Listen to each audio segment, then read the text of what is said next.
This video is too important and too timely to wait until I feel better and can present better. Oh my God, that guy's energy is so low that I wouldn't blame you for scrolling right past this video.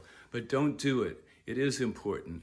I'm analyzing the attempts to resist the Trump administration via the Ocasio-Cortez, Bernie Sanders fighting oligarchy tour, April's hands-off demonstrations, and the upcoming May Day demonstrations. And partway through the video, that guy recovers, his energy is up much higher, and so will yours be after you see it.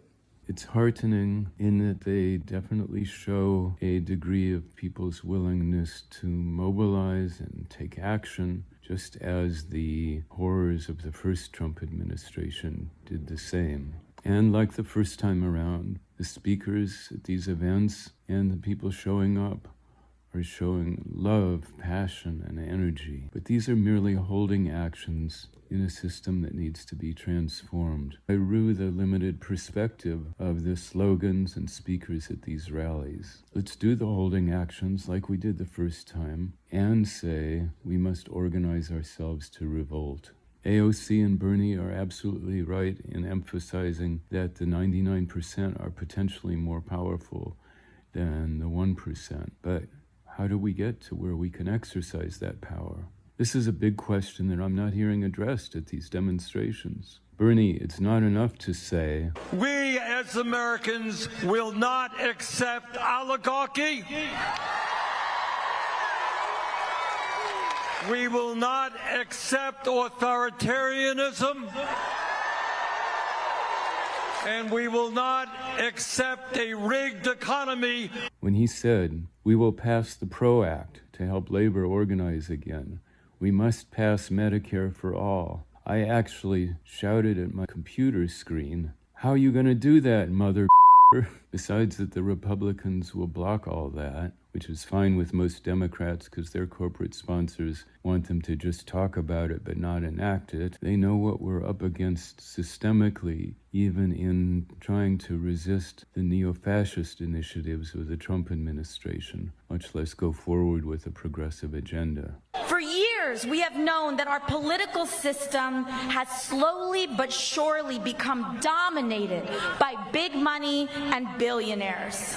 And time after time, we have seen how our government and laws are more responsive to corporations and lobbyists than everyday people. Donald Trump is not an aberration. He is the logical, inevitable conclusion of an American political system dominated by corporate and dark money. And if we are to defeat him, we must defeat the system that created him.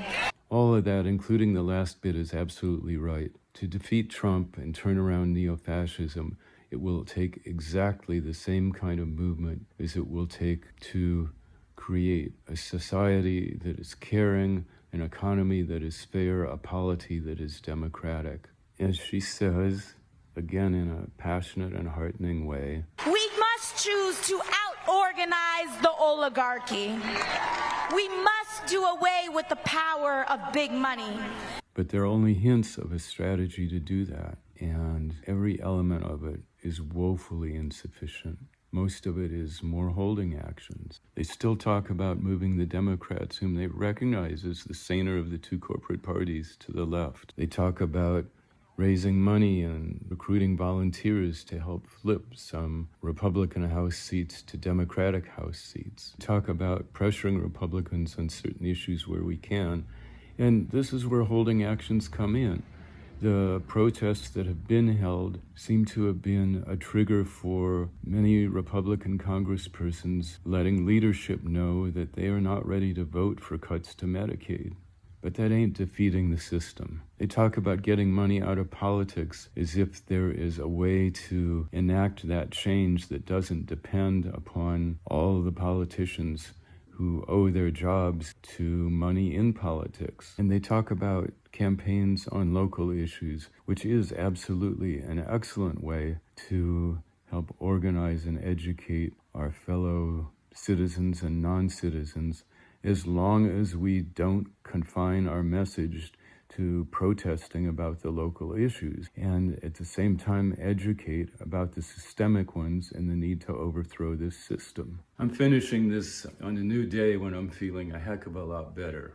Anyway, the tactics that our progressive leaders are describing are those that tens of thousands of people have been trying for decades. The Trump-Musk administration energizes more people to try harder, but the problem is not that we haven't had enough people or that we haven't been trying hard enough. The problem is that the tactics are wrapped in a strategy that can only produce partial temporary victories from a system that can absorb all those means of expressing discontent without fundamentally changing.